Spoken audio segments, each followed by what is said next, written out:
ఏదైతే కత్తి వెంకటస్వామి గారు మనతో లైన్ అయ్యారు. వెంకటస్వామి గారు నమస్కారం, అందరికి నమస్కారం. నమస్తే. ఇప్పుడు మనం చూస్తున్నాం ఇటు బీజేపీ, బీఆర్ఎస్, కాంగ్రెస్ ఈ మూడు పార్టీలకు సంబంధించిన నేపథ్యంలోనే బీసీ బిల్లుకు సంబంధించి ఏదైతే 42% రిజర్వేషన్ సంబంధించి బీసీలకు అన్యాయం జరుగుతుందనే ఒక ఆరోపణలు మాత్రం వెలుగుతున్నాయి. ఎందుకంటే మూడు పార్టీల కుమ్ములాటలో బీసీలకు న్యాయం జరగదు ఈ నేపథ్యం ఉంది. కానీ కాంగ్రెస్ మాత్రం చెప్తుంది ఏదైతే 4, 5, 6 ఈ 3 రోజులు మాత్రం చలో ఢిల్లీ ప్రోగ్రాం పెట్టుకొని ఎమ్మెల్యేలు, ఎమ్మెల్సీలు, మంత్రులతో పాటు అందరూ కూడా పోయి జంతర్ మంతర్ వద్ద కావచ్చు అక్కడ ధర్నాలు చేయాలి. ఖచ్చితంగా మన పార్లమెంటుకు సంబంధించిన నేపథ్యంలోనే మనం సానుకూలంగా స్పందిస్తారు, ఆ మాటలు మనం తీసుకోవచ్చు. ఇదే విధంగా రాష్ట్రపతిని కూడా కలవాలి, టైం తీసుకోవాలని చెప్తున్నారు. అంటే ఇది నిజమైన సాధ్యం అవుతుందా కాదు అనేది కొంతమంది వాదనలు. ఎందుకైతే 42% అసలు కాదు అనేది. ఇప్పుడు కొన్ని అపశకుని పక్షులు ఉంటాయి, ఏం చేస్తాం, వాటిని అంటనే ఉంటాయి. అవి కానీ అవి కూస్తూనే ఉంటాయి. ఏది జరిగినా కూడా అపశకునం అపశకునం ఉంటది. కానీ ఇప్పుడు ఇంత పెద్ద సామాజిక మార్పు, సామాజిక విప్లవం వస్తున్నటువంటి సందర్భంలో దానికి ఎట్లా చేసి దాన్ని బయటపడేద్దామనేటువంటి ఆలోచన ఉండాలి. ఎందుకంటే బేసికల్ గా either the BJP or the BRS or any other parties or సామాజిక సంఘాలు అన్ని కూడా ఇవ్వాలి. సిపిఐ సిపిఎంలతో సహా అన్ని పార్టీలు కూడా బీసీల యొక్క రిజర్వేషన్ యొక్క శాతాన్ని పెంచాలనే దాంట్లో ఏకాభిప్రాయం ఉన్నది. ఈ ఏకాభిప్రాయం అనేటువంటిది స్పష్టంగా మనకు అసెంబ్లీలో కనిపించింది. సో ఇప్పుడు మనం ముందున్నటువంటి సమస్య కాదేమో అవుతుందేమో అనే చర్చ కాదు, ఎట్లా సాధించుకుందాం అనేటువంటిదే చర్చ ఉండాలి. దాంట్లో పాజిటివ్ యాంగిల్లో అది బీజేపీ వాళ్ళు కావచ్చు, లేదా టిఆర్ఎస్ వాళ్ళు కావచ్చు, ఇలా మేజర్ పార్టీలు వాళ్ళు ఉన్నారు. సరే, సిపిఐ సిపిఎం సంబంధించిన వాళ్ళు ఎట్లాగూ కేంద్రంలో ఇది రాహుల్ గాంధీ అండ్ ఖర్గే గారి నేతృత్వంలో ఉన్నటువంటి ఏదైతే ఎన్డీఏ మన ఇండియా కూటమి ఉన్నదో దాంట్లో ఉన్నారు.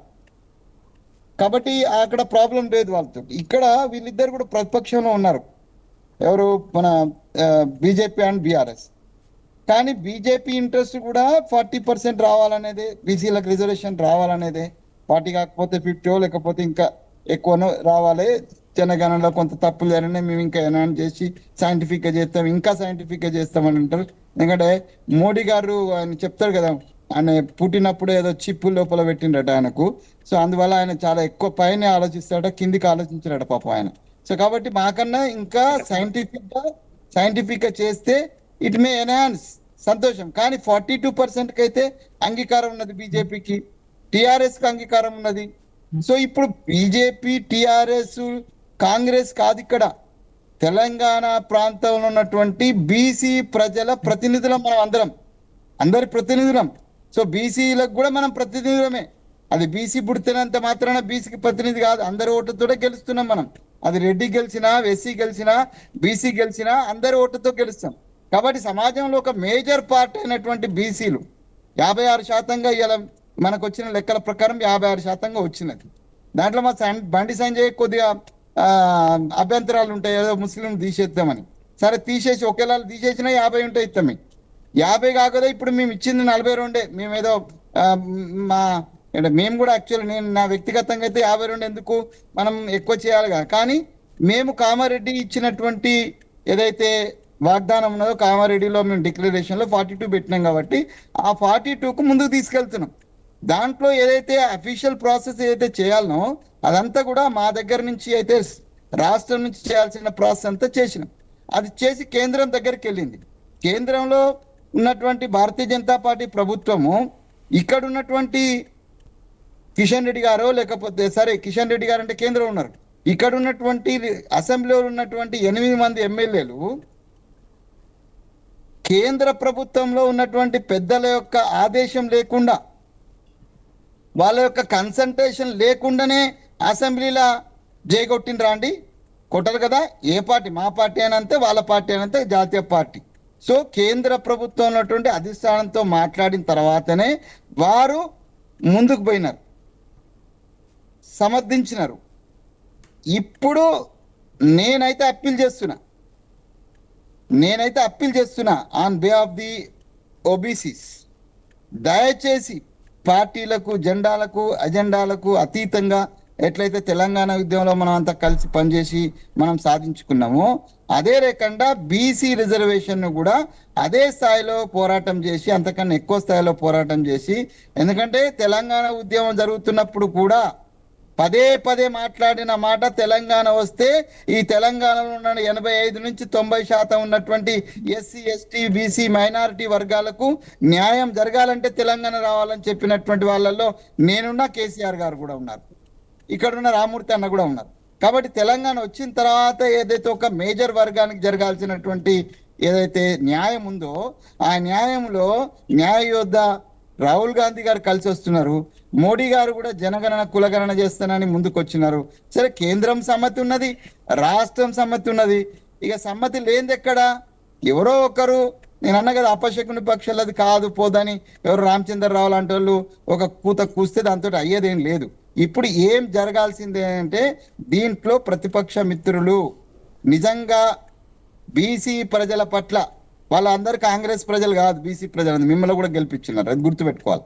కాబట్టి బీసీ ప్రజానికం పట్ల, బీసీ వర్గాల పట్ల నిజమైన చిత్తశుద్ధి ఉంటే కదం కదం కలుపుదాం, జెండా ఎగిరేద్దాం, తెలంగాణనే రోల్ మోడల్ అవుతుంది.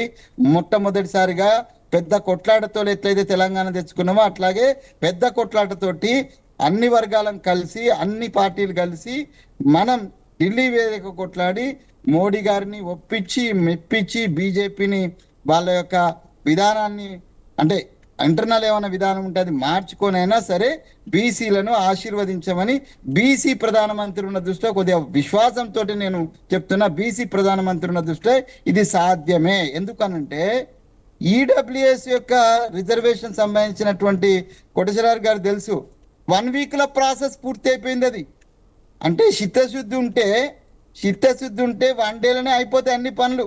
గవర్నమెంట్ సిస్టంలో నేను పనిచేసిన, నేను ఎంప్లాయీగా పనిచేసిన, నిజంగానే చిత్తశుద్ధి ఉంటే ఎట్లా చక్క చక్క చక్క చక్క ఎట్లా ఫైల్ ముందు మూవ్ అవుతాయో నేను చూసినోని. కాబట్టి ఇప్పుడు కూడా నేనంటే భారతీయ జనతా పార్టీ మిత్రులు నేను అడుగుతున్నానంటే వదిలిపెడదాం ఇప్పటిదాకా జరిగినటువంటి అన్నిటిని కూడా.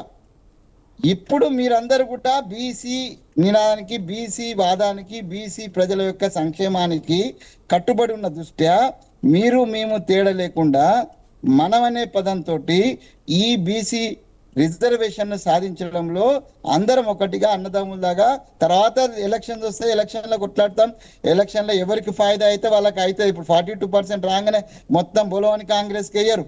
తెలంగాణ రాగానే బొలవని, తెలంగాణ వచ్చిన తర్వాత బొలవని కాంగ్రెస్ని గెలిపించిండ్రా? కాదు కదా. కాబట్టి ఆ తరం మీద ఈ 42% వస్తే మాకు కొంత పొలిటికల్గా లాభం అవుతుంది, మీకు కొంత లాభం అవుతుంది. ఓవరాల్గా మనం ప్రజల పని కరెక్ట్ చేసినావా లేదా అనే ఒక ఆత్మ పరిశీలన చేసుకొని ఆత్మ సంతృప్తి ఉండాలి మనం చేసినటువంటి పనిలో. దాని దిశగా నేను ప్రతిపక్ష మిత్రులను ముందడుగు వేస్తే అది 5, 6, 7లో కలిసి వచ్చినా పర్వాలే, లేదు అందరం కలిసి 5, 6, 7 వద్దు, మనం అందరం కలిసి ఒకేసారి ఇగో పలానా డేట్ పెడతామని ఒక ప్రపోజల్ వచ్చినా కూడా మేము స్వీకరించడానికి సిద్ధంగా ఉన్నాం. రైట్.